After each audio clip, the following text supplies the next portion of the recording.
Salut tout le monde, bienvenue sur ma chaîne YouTube. Aujourd'hui, on se retrouve pour une vidéo assise. Ça fait longtemps que j'ai pas fait ça. Aujourd'hui, on fait une vidéo où on va se parler. En fait, je vous ai demandé sur mon Instagram si vous préfériez voir cette semaine en tant que vidéo assise, une Q&A ou un Girl Talk. Et vous avez choisi un Girl Talk à comme 60% versus 40%. Donc, si vous voulez quand même une Q&A, dites-moi le en commentaire. My god, ça fait vraiment longtemps que j'ai pas fait une vidéo assise. On dirait que ces temps-ci, j'étais comme tout le temps on the go. Fait que j'ai plus fait des vlogs, des day my life, des vidéos où j'apportais ma caméra avec moi et que je vous amenais dans mes journées. Mais là, on prend le temps, on s'assoit et aujourd'hui, on va faire une vidéo que j'ai déjà fait dans le passé, mais ça fait quand même un petit moment où c'est comme si je vous donne mes advice de grande sœur, de grande femme sage. Vous savez comment je suis sage. Et vous m'avez demandé sur Instagram les sujets que vous vouliez que j'aborde. Et là, je tiens à faire un petit disclaimer avant de commencer la vidéo. Je ne suis pas une professionnelle, ok? Je suis seulement une jeune femme qui aurait aimé entendre ces conseils-là quand j'étais plus jeune. Donc, si ça vous parle, ben restez et on va répondre ensemble au sujet que vous m'avez donné. Ça part! Ok, ça revenait vraiment souvent les premières fois. Donc, j'imagine qu'on parle les premières fois niveau sexualité, la pression de le faire en même temps que les autres. Je me rappelle au secondaire, c'était comme vraiment a thing. Quand t'avais eu ta première fois, c'était comme tout le monde le savait. Puis là, t'étais genre, t'arrivais au dîner puis t'étais comme je l'ai faite! Mais comme, c'était bizarre quand j'y repense que ça soit comme une grosse pression comme ça, puis que tout le monde soit genre, toi tu l'as fait? Ok, toi tu l'as jamais fait? Comment ça tu l'as jamais fait? Comment ça toi tu l'as fait? C'est comme vraiment bizarre comme culture, genre au secondaire, la culture la première fois. Puis en plus, c'est comme vraiment romancé, là, je pourrais dire. Tu sais, dans les films, dans les livres, on dirait que moi, ma première fois, je m'attendais à ce que ça soit de style Cendrillon, de style tout va bien, c'est charnel, c'est sensuel, c'est romantique. Moi, j'en ai déjà parlé, ma première fois, c'était vraiment de la merde. De un, ça l'a vraiment fait mal. Et je veux pas vous faire peur avec ça, mais pour plusieurs femmes, ça fait mal la première fois. L'hymen brise, il y a parfois du sang, d'autres liquides, c'est quand même douloureux. Moi, c'était quand même assez douloureux. Je me rappelle m'être dit comme, ok, je m'attendais vraiment pas à ça. T'sais, je m'attendais que ça fasse un petit pincement, mais c'était vraiment, on était ailleurs. Il y a de mes amis qui m'ont dit, moi ça s'est super bien passé, j'ai adoré le sexe tout de suite, j'ai pas eu mal. Super. Moi, c'était pas comme ça. Je sais pas si c'est parce que j'étais stressée. Ce qui est arrivé en fait, c'est que je m'étais fait un chum, puis là c'était comme, ok, ça peut pas être mon chum si j'ai pas couché avec. Fait que j'étais comme, bon, la prochaine fois que je le vois, j'imagine, ça se passe live, puis ça s'est passé là, puis c'était comme pas un super environnement de comme caring, puis aftercare, puis qu'après on se colle, puis que c'était comme, ok, on l'a fait, puis bye, tu sais. Fait que ça, c'était un petit peu à chier, puis comme j'ai l'impression qu'on a comme toute peur de rater notre première fois, puis que ça soit genre, je sais pas, on se met tellement des high expectations qu'on veut que notre première fois, ça soit super beau, que si c'est pas comme on veut, on est comme déçu. Mais tu sais, la première fois, c'est un peu une fois comme les autres, vous comprenez? Il va en avoir plein d'autres après. Et la première, ça va zéro être la plus fun, ok? Vous allez découvrir votre sexualité avec les années qui passent, avec les partenaires que vous essayez, avec comment vous découvrez. Vous allez trouver ce que vous aimez, vous allez trouver des positions où vous êtes confortable, d'autres que vous êtes inconfortable. Vous allez voir que c'est vraiment pas comme dans la porn. Ça arrive plein de petits incidents, plein de petits événements pendant qui sont vraiment pas glamorous, mais qui arrivent dans la vraie vie. Tu sais, moi, là, un conseil que je vous donnerais, c'est vraiment d'y aller à votre rythme. De pas le faire parce que votre chum de fille l'a fait.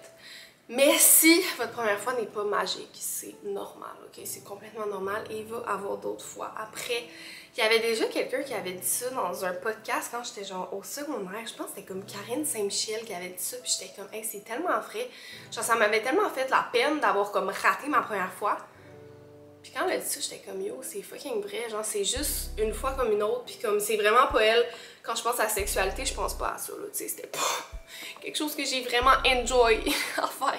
En bref, ok, essayez de ne pas stresser pour ce moment-là. Je sais que c'est vraiment facile à dire, mais comme, essayez de vous mettre le moins de pression possible. Si vous l'avez pas fait à 18 ans, à 20 ans, à 25 ans, c'est pas grave. Si vous l'avez fait à 15 ans, c'est pas grave non plus. On y va juste avec notre rythme. Puis comme, pas obligé de se forcer d'avoir mal. On dirait que moi, je me rappelle ma première fois, j'étais comme, ok, ça fait fucking mal, mais genre, faut que je le fasse, faut que je finisse la relation sexuelle au complet, genre, faut que le gars aime ça. Mais comme on s'en calisse, du coup, vous comprenez. Genre, c'est ta première fois, si t'as mal, tu le dis. Tu dis stop. Et comme, le gars va pas être comme, yo, elle est fucking plate, elle a eu mal. S'il dit ça, honnêtement, jail, genre, vous appelez la police, ok? Ça, c'est vraiment pas gentleman. Si le gars dit ça, bye. Genre, si un gars normal devrait vraiment comprendre que si ça fait trop mal, on arrête et on reprend plus tard. Comme s'il est gentil, il va avoir plus de sexe. Si ça vous tente plus, si vous avez aimé votre expérience avec lui, ça va vous tenter plus d'avoir du sexe avec lui. Et voilà! Donc, allez pour les gentlemen et dites comment vous vous sentez votre première fois. C'est vraiment important pour pas vous traumatiser. Parce que moi, j'étais comme, yash! C'est ça! Le sexe, pourquoi les gens aiment ça? C'est fucking nul à chier, ça fait mal. C'est comme vraiment pas sexy, c'est juste comme what the hell. Finalement, j'ai fini par aimer le sexe. Plus tard dans ma vie, parce que c'est pas ça le sexe. La première fois, c'est pas du sexe, c'est juste qu'est-ce que je fais? Genre, je suis un poisson hors de l'eau. What the hell? Ensuite, vous êtes plusieurs à m'avoir demandé les red flags en amitié, les amitiés toxiques, les peines d'amour, d'amitié. Puis ça, c'est tellement vrai, je trouve qu'on n'en parle pas assez.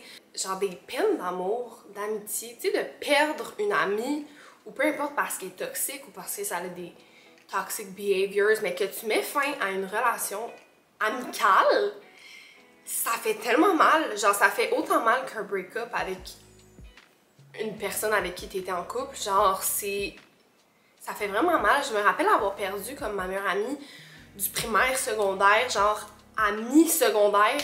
Et j'étais dévastée. Genre, j'étais vraiment comme si j'étais en peine d'amour. Genre, je pleurais, je regardais des vieilles photos de nous. Je m'en allais pour l'appeler, puis j'étais comme fuck, c'est vrai, on n'est plus amis. Ça m'avait tellement blessée. Je pense que c'est vraiment quelque chose qui arrive au secondaire, même plus tard dans ta vie, mais surtout au secondaire, que tu changes tellement de personnalité que des fois, deux amis vont juste partir dans des directions opposées. Puis là, c'était vraiment ça, là, tu sais, c'était vraiment comme, elle était rendue ailleurs dans sa vie, puis moi, je jouais encore avec de la slime, puis comme, j'écoutais Barbie, puis j'en étais comme, non, Pascal, je suis pas rendue là. Elle était un petit peu plus comme bad girl, illegal stuff, puis moi, j'étais genre, fait qu'on a arrêté de se parler, et ça m'avait tellement blessée, parce qu'elle m'avait juste appelé, puis elle était comme, je veux plus qu'on soit amis. J'étais comme, ça m'avait tellement fait de peine, genre, honnêtement. Faudrait avoir plus de conseils sur les peines d'amitié parce que c'est comme, on dirait que t'es comme, voyons que je me sens de même pour un ami, genre c'est pas comme si je break-upais avec genre un chum, mais c'est autant important, là, genre ça m'avait décrissé. Mais les amitiés toxiques, on dirait encore une fois au secondaire, il y en a tellement. Encore aujourd'hui, je dirais qu'il y en a, mais on dirait que plus tu vieillis, plus tu choisis tes amis, plus t'es sélectif, plus t'es... Tandis que quand t'arrives au secondaire, tu fais être ami avec tout le monde, puis là t'es comme, oh, les gens sont comme ça pour de vrai. Moi, ça m'est souvent arrivé d'être dans des relations où je ramais tout seul. Dans le sens que, en amitié, tu sais, j'étais tout le temps celle qui proposait les plans, qui faisait les activités, qui planifiait tout, qui venait parler aux gens.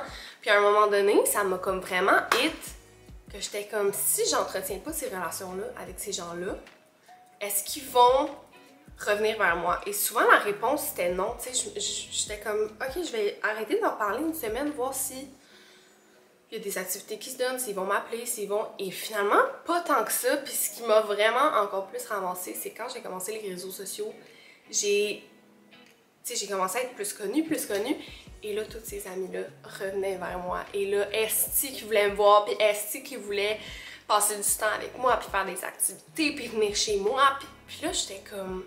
J'ai vraiment pas pris ça comme une dose d'amour, j'ai vraiment pris ça comme, ok, genre vous êtes là pour ces raisons-là.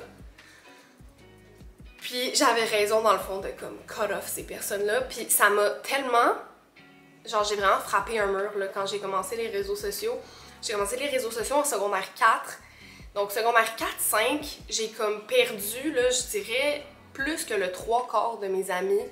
J'ai vraiment peu d'amis en ce moment qui étaient mes amis au secondaire à cause de ces raisons-là. C'était tellement fucké. Genre, pis tu sais, je suis vraiment pas à l'échelle mondiale comme Selena Gomez, je sais pas comment elle a fait. Mais tu sais, ça m'avait vraiment choquée à quel point les gens étaient des rats là-dessus.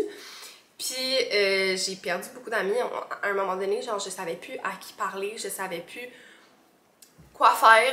Les gens qui voulaient être mes amis que je connaissais pas, ou les gens qui essayaient de m'approcher, on dirait que je me méfiais tout le temps, puis je me méfie encore des gens qui essayent de devenir mes amis, parce que je suis comme, t'es là pour quelle raison? C'est quand même assez plate à dire, mais tu sais, en ce moment, j'ai pas beaucoup d'amis, tu sais, j'ai l'air de comme, je suis là sur les réseaux, je vois tout le temps du monde, mais des amis proches, genre ça se compte vraiment sur les doigts d'une main, puis comme ça fait tellement m'attendre de dire ça, mais c'est vrai, genre c'est vraiment, il y a peu de gens sur qui tu peux vraiment compter, mais en même temps, j'aime mieux avoir peu d'amis avec qui je peux tout le temps, tu sais, sont tout le temps dispo pour moi, si j'ai besoin d'aide, si j'ai envie de m'amuser, si j'ai envie de sortir au bar, si j'ai envie de pleurer, ils sont là, que d'avoir plein d'amis qui sont comme mollo, puis qui me tirent du jus, qui me tirent de l'énergie, que je dois tout le temps me méfier, tout le temps être sur mes gardes.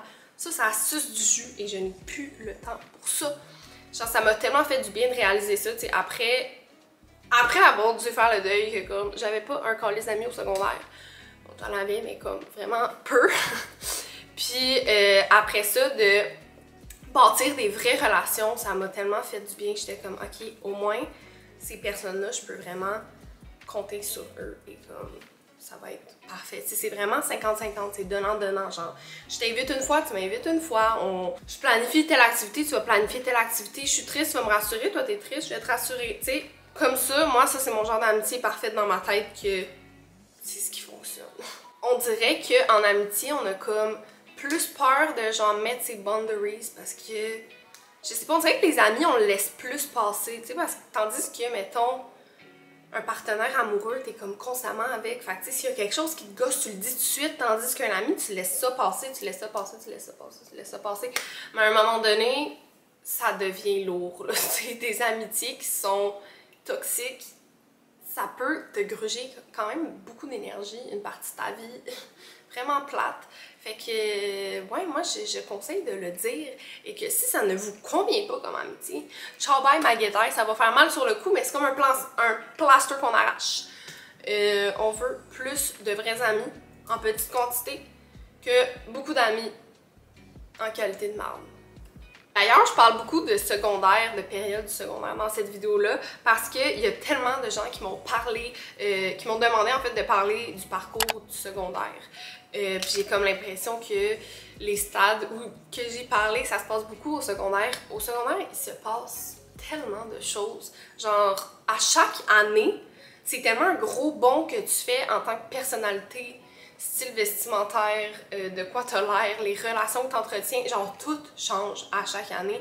Tu regardes, mettons, ton secondaire 3, ton secondaire 1, c'est comme des personnalités complètement différentes, là. En tout cas, c'était comme ça pour moi. Puis, moi, on me disait tout le temps, tu vas voir, le secondaire, c'est les meilleures années de ta vie. Tu vas avoir du fun, ça va être cool, c'est vraiment le pic de ta vie. Puis quand j'étais au secondaire, j'étais comme, hey, sérieusement, si c'est ça le pic de ma vie, genre, j'irai pas chier loin, là, tu sais, comme, j'aimais ça, le secondaire, mais ça n'a pas été, genre, les meilleurs moments de ma vie, là, justement, un peu pour ce que je vous ai raconté tantôt, mais aussi parce que, moi, je suis vraiment plus dans le domaine artistique, le domaine académique, genre, ça va, mais c'était pas une place où je pouvais vraiment être moi-même, surtout j'allais au collège privé qui était vraiment strict. Côté style vestimentaire, tu pouvais pas vraiment être out of the place, tu pouvais pas vraiment revendiquer, peu importe le mouvement. Moi, j'étais vraiment une femme environnementale quand j'étais au secondaire. J'allais dans toutes les manifs, j'incitais des manifs, je me faisais tout le temps chicaner pour ça. Moi, je voulais faire du théâtre, je voulais faire du cinéma. La seule... Tu sais, le moment où j'étais vraiment bien, c'était dans mes cours de théâtre. Je suis vraiment grateful d'avoir été à cette école-là pour le théâtre parce que ça m'a tellement ouvert de portes, ça m'a tellement permis d'être moi-même, de me trouver. Pour ça, j'ai vraiment aimé ça. Mais honnêtement, est-ce que je dirais que le secondaire, c'est le pic de ta vie? Ça n'a pas été ça pour moi en ce moment. J'ai l'impression que live, ce que je vis, c'est vraiment plus le fun. Mais il y a des gens qui vont avoir adoré le secondaire. Puis pour eux, après de rentrer dans le monde du travail, ça va moins les stimuler et c'est correct. Mais si en ce moment vous êtes au secondaire puis vous vous dites la même chose que moi je me suis dit quand j'étais au secondaire, c'est probablement parce que des meilleurs moments arrivent. Surtout au secondaire, tu sais, c'est tellement différent pour tout le monde. Genre, il y en a qui aiment full l'école, il y en a qui aller à l'école pour eux, c'est genre un cauchemar. Il y en a qui vont super bien réussir académiquement, puis il y en a que pour eux, c'est les sports, que c'est comme leur vie. Il y en a qui vont se faire full d'amis, il y en a qui vont pas se faire d'amis. Genre, c'est tellement différent pour tout le monde. Honnêtement, je peux pas vous dire le secondaire c'est fucking nice ou c'est fucking plate parce que c'est une expérience qui est différente pour tout le monde. Mais genre j'ai aimé ça, mais je donnerais un petit peu plus que la note de passage. Mais c'est ça, c'était comme vraiment une période bizarre aussi. Moi, j'ai été au secondaire pendant la COVID. J'ai fait tout mon secondaire 4-5 en ligne, donc ça aussi c'est étrange. Ouais. Honnêtement, je sais même pas quoi dire sur ce sujet-là. Ça a tellement été une période bizarre de ma vie.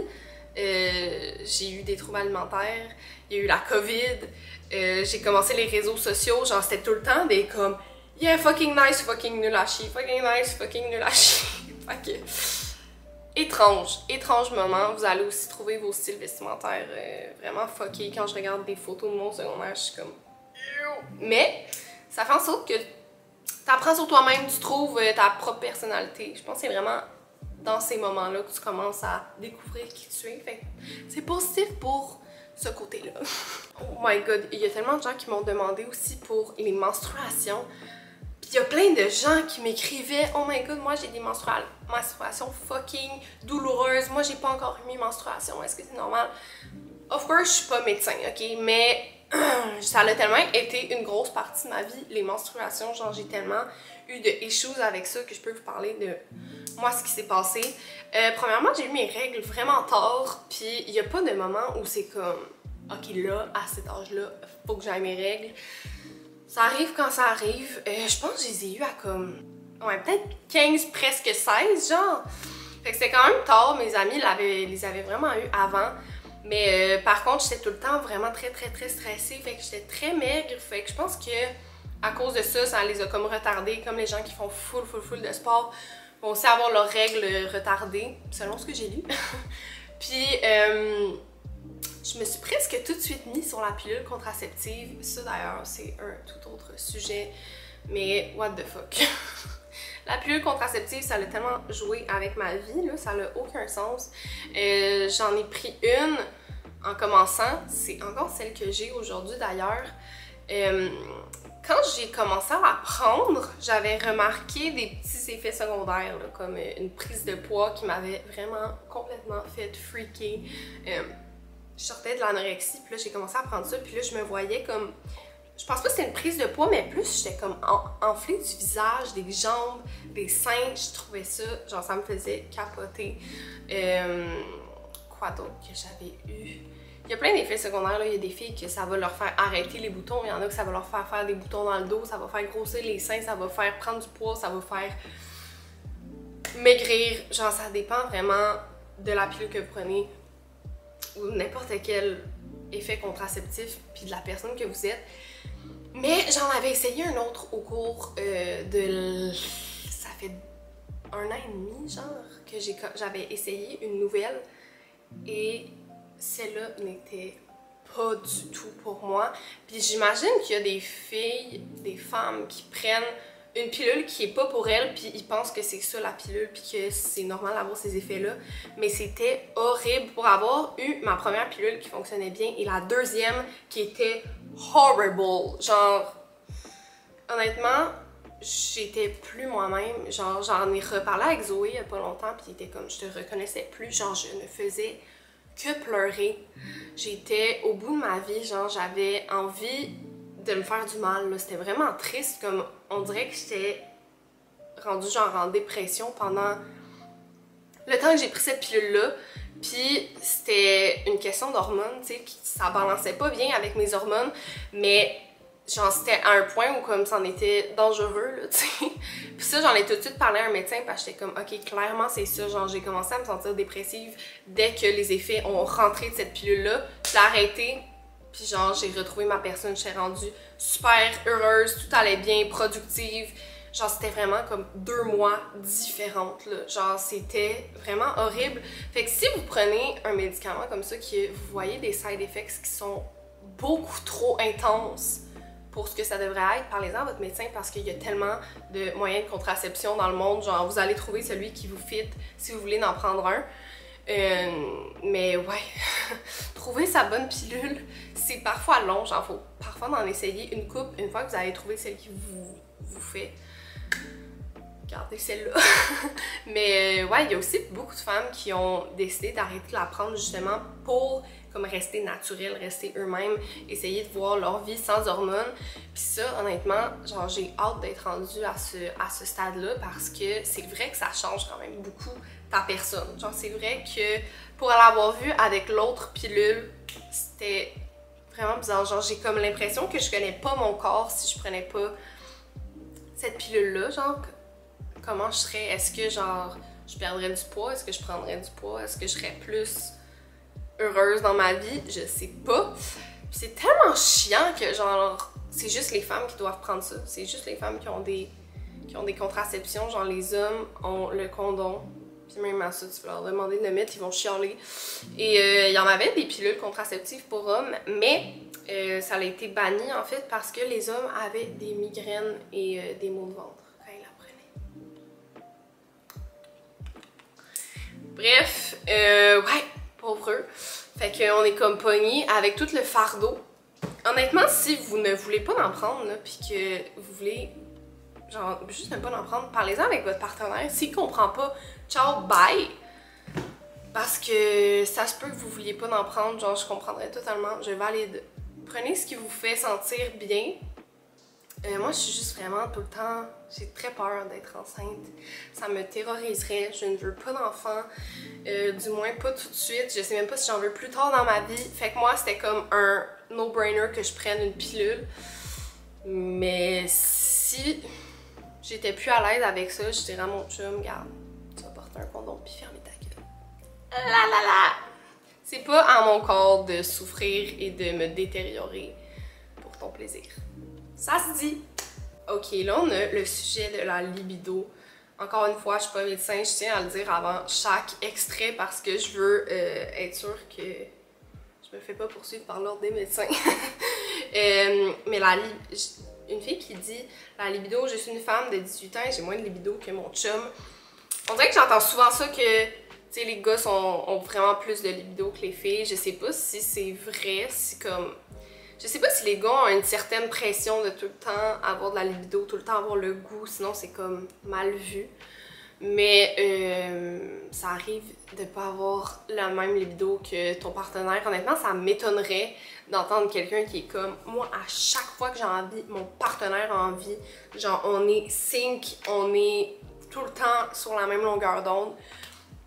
Il y a tellement de choses qui jouent avec la libido. Genre, premièrement, le stress. Est-ce que tu as bien dormi cette nuit?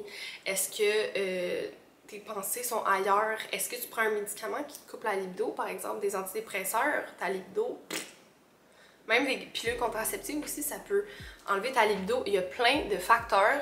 Puis il y a aussi le facteur que, par exemple, pour moi, genre, je suis très bien dans ma sexualité et tout, mais tu sais, des fois, ça te tente juste de te coller, genre. Des fois, j'ai envie de recevoir de l'amour juste en me collant, juste en faisant une activité, en me faisant dire que je suis belle. Genre, ça peut vraiment différer, tu sais. Il y a des gens qui vont se sentir aimés par le sexe, mais il y en a qui vont se sentir aimés par se faire acheter un bouquet de fleurs. C'est vraiment différent chez tout le monde. Ça, c'est vraiment quelque chose qu'il faut que tu discutes avec ton partenaire parce que faut pas que tu te forces à comme, avoir des relations sexuelles pour faire plaisir à ton partenaire qui a plus de libido. Tu sais, là, je veux vraiment pas mettre ça dramatique, mais tu sais, ça m'est déjà arrivé de, tu sais, d'avoir moyen envie, étant plus jeune, puis de me dire, ok, mais là, mon partenaire est dans le mood, fait comme, je vais juste, on va faire ça vite, puis ça va être correct. Mais ça vient vraiment teinter la sexualité de...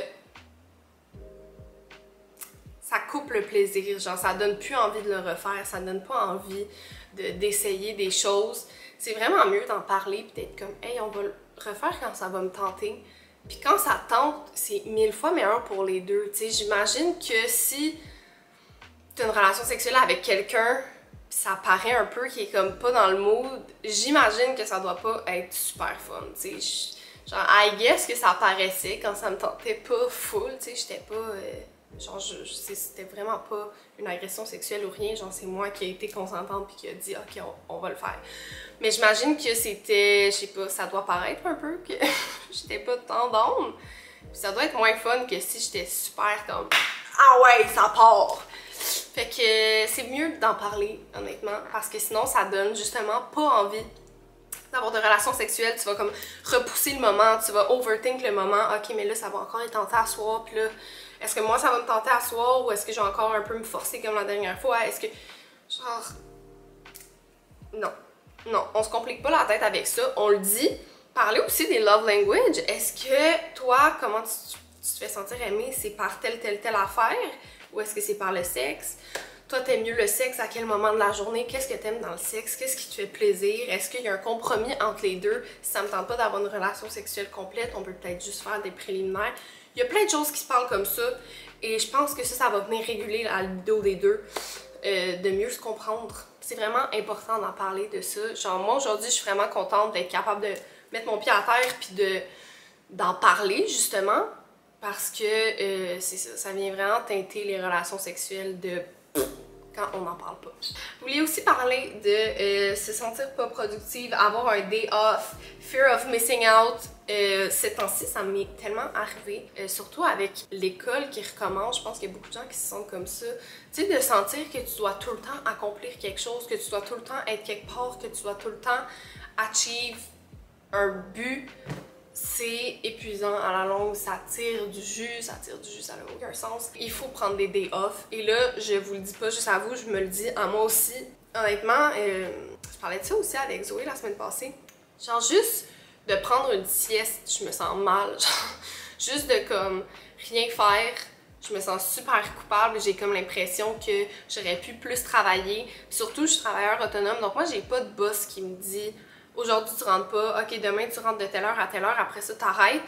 Vu que je suis travailleur autonome, je suis comme mon propre patron, fait qu'à chaque minute de la journée, je suis comme ok mais là je pourrais faire telle affaire, je pourrais avancer tel projet, je pourrais commencer tel projet, je pourrais...